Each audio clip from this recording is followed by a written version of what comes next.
Bonjour et bienvenue sur la boussole intuitive. J'espère que vous allez bien, que nos réserves cette première semaine du mois de juin, donc du 1er au 7 juin, c'est ce que nous allons voir avec les cartes du tarot. Elles sont déjà posées sur la table et un autre tarot, le tarot des anges gardiens, pour notre premier message pour cette semaine. Alors, on va mélanger le jeu. Alors, quel est notre premier message pour cette semaine?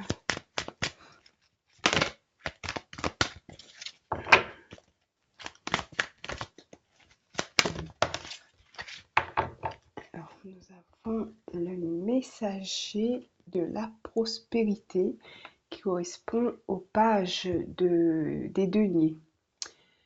Vous allez apprendre une excellente nouvelle. Changement de poste, promotion ou inscription dans une école renommée.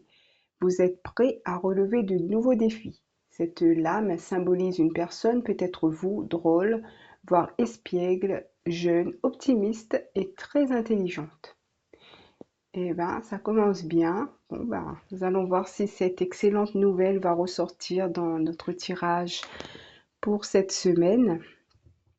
Alors, on va regarder la carte du milieu.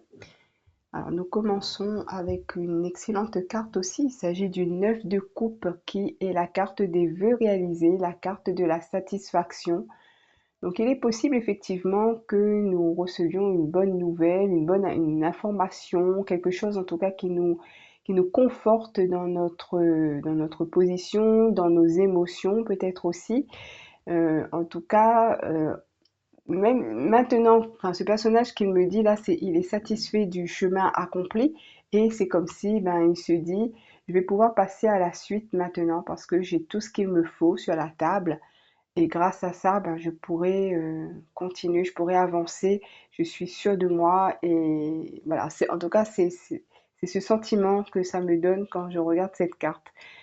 Mais on va voir ce que nous avons à gauche. Alors, nous avons le 4 d'épée. Le 4 d'épée, pour moi, il y a une notion de prière. Je regarde l'image qui est là, on voit peut-être, je vais essayer de rapprocher, voilà. Donc, on a une personne qui est en train de supplier, on dirait une autre personne, où elle est en train de prier. Voilà, il y a une idée comme ça de prière, de faire des demandes, là avec les deux bras, enfin, les deux mains posées comme ça sur le cœur. On a vraiment l'impression qu'on est en train de méditer, de prier pour que ce que nous voulons réaliser se réalise. Donc on a mis une intention en tout cas de pouvoir réaliser ce que nous avons, ce que nous souhaitons réaliser. Nous allons voir ce que nous avons à droite. Alors là, il y a le 8 d'épée. Avec le 8 d'épée, j'ai l'impression qu'il y a encore quelque chose à lâcher. Donc au niveau du mental, il y a peut-être encore des peurs, il y a peut-être encore des incertitudes, des choses que nous ne voyons pas encore. Mais bon, le 8 d'épée, c'est quand même une carte qui nous dit que tout est dans la tête et que nous pouvons effectivement nous sortir de ces situations confuses, que ce soit des peurs ou des incertitudes. Donc c'est comme si malgré tout, il reste quand même quelque chose à lâcher, je dirais, hein. Voilà, c'est peut-être pas grand-chose, il reste juste peut-être une petite chose à lâcher parce que nous avons tout ce qu'il faut, peut-être juste franchir le pas, sortir de notre zone de confort, quelque chose comme ça. Alors, on regarde au-dessus du 9 de coupe. Alors, effectivement, avec la reine d'épée, nous avons pour moi, c'est comme si on nous dit d'avoir cette volonté, cette force intérieure de se décider, de se dire, allez, on arrête de tergiverser, on coupe ce qui nous entrave encore et on se lance, on y va. Pour moi, on ressent de la détermination dans cette carte avec cette reine d'épée qui est vraiment déterminée à aller de l'avant. Et c'est comme si elle n'a pas envie que les sentiments du 8 d'épée viennent l'empêcher là où elle est arrivée parce qu'elle est déjà vraiment devant la porte et il ne lui reste plus qu'à franchir cette porte. Donc il ne faut pas qu'elle ait des doutes et qu'elle se remette à reculer. Donc on voit qu'elle a vraiment envie elle est déterminée à continuer en tout cas.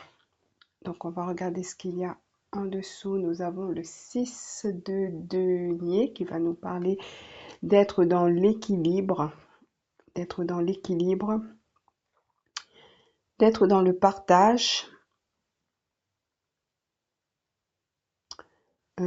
En tout cas, là, l'idée qui me vient quand je regarde cette carte, quand il lance les pièces au pauvre ici, pour moi, l'image que j'ai là, c'est semer. C'est comme s'il est en train de semer des graines. Alors ça peut être symbolique, bien évidemment. Il peut être en train de semer des graines pour la suite de son projet, etc. En tout cas, ou alors ça peut être quelqu'un qui donne des idées, qui donne qui lance des petits, comment on dit ça? Euh, des petites remarques ici et là, et au fur et à mesure, les personnes qui seront touchées par ce qu'il a à distribuer, on va dire, euh, vont voir ces graines pousser à l'intérieur d'elles-mêmes d'une manière symbolique. Donc c'est comme si on va pouvoir semer quelque chose pour les autres, pas seulement pour nous-mêmes, mais aussi pour les autres. Alors, je ne sais pas si je me suis fait comprendre, mais c'est ce que je ressens en regardant cette carte. On va continuer autour de la reine d'épée. Nous avons le 4 de bâton. Donc, le 4 de bâton est une carte de stabilité, de construction également. Et on voit que ça avance bien, on voit qu'elle s'apprête aussi à célébrer quelque chose. Donc il y a vraiment quelque chose qui se met en place concrètement dans notre vie, peut-être sur le plan matériel, mais en tout cas c'est quelque chose qui commence à prendre forme. Voilà. Donc on continue. On a l'arcane sans nom, donc la mort. Euh,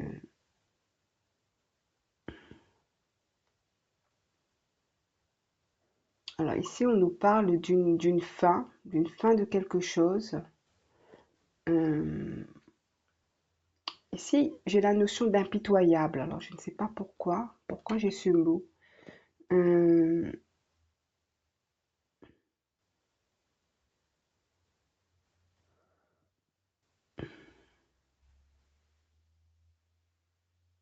alors, ce qui me vient ici, c'est comme si nous avons mené beaucoup de combats pour arriver là où nous en sommes.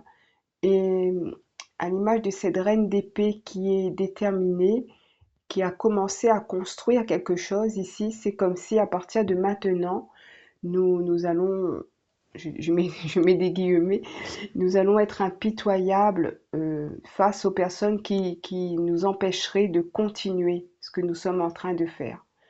Donc c'est comme s'il y a une forme de protection que nous mettons autour de notre projet.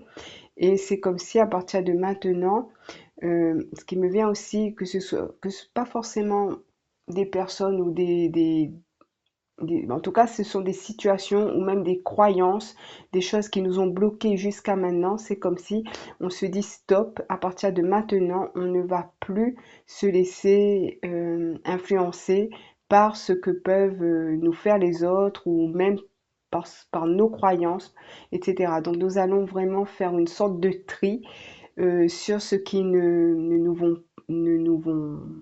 aide, je n'arrive plus à parler. C'est ce qui ne nous servent plus, voilà. Et nous avons cette détermination de ne plus nous laisser faire ou de ne plus laisser le négatif, en tout cas, impacter sur nos décisions. Alors, autour du 6 de denier, nous avons la jolie carte du soleil. Donc, ça va être quelque chose qui va nous apporter beaucoup de joie et peut-être aussi apporter de la joie aux personnes qui seront en contact avec nous. Donc pour moi, il y a une réussite aussi avec la carte du soleil. il y a une réussite, on est content. Ça rejoint la carte du 9 de coupe ici. Il y a une grande satisfaction. Et c'est comme si on a vraiment envie de célébrer euh, cette, euh, cette réalisation ou cette nouvelle qui arrive et qui va nous permettre d'aller plus loin dans notre cheminement.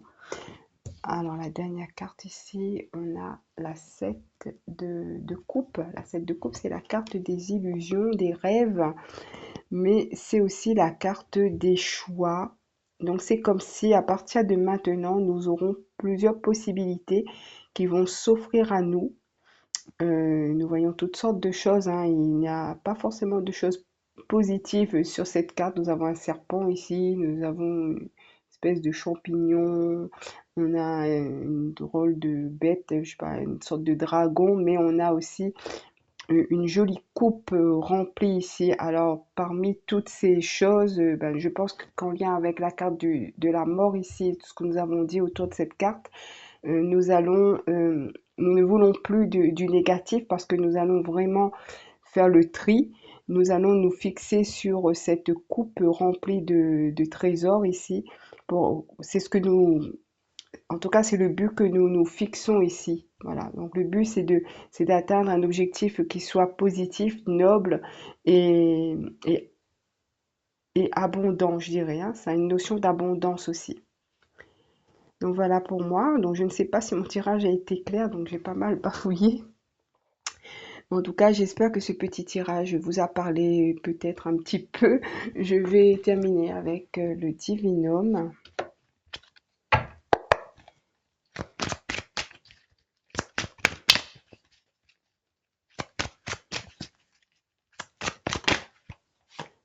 Nous avons la 23. Je vais vous la montrer. Hop. La 23. Ici, ça nous parle d'administratif, de papier, de diplôme et de livres. Tout ce qui est en lien avec l'administratif est favorisé. Vous pourriez devoir vous occuper de papiers importants sans traîner.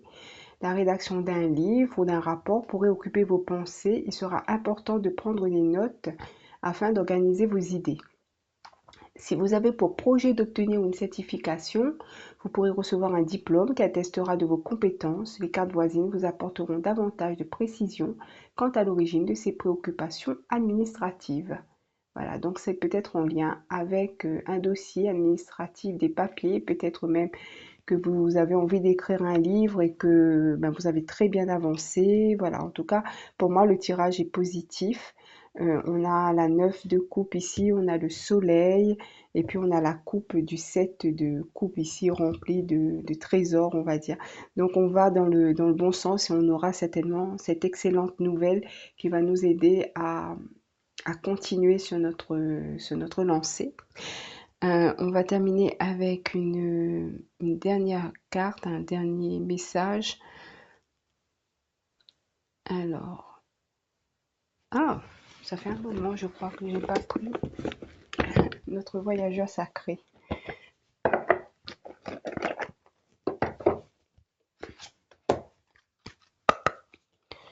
Alors,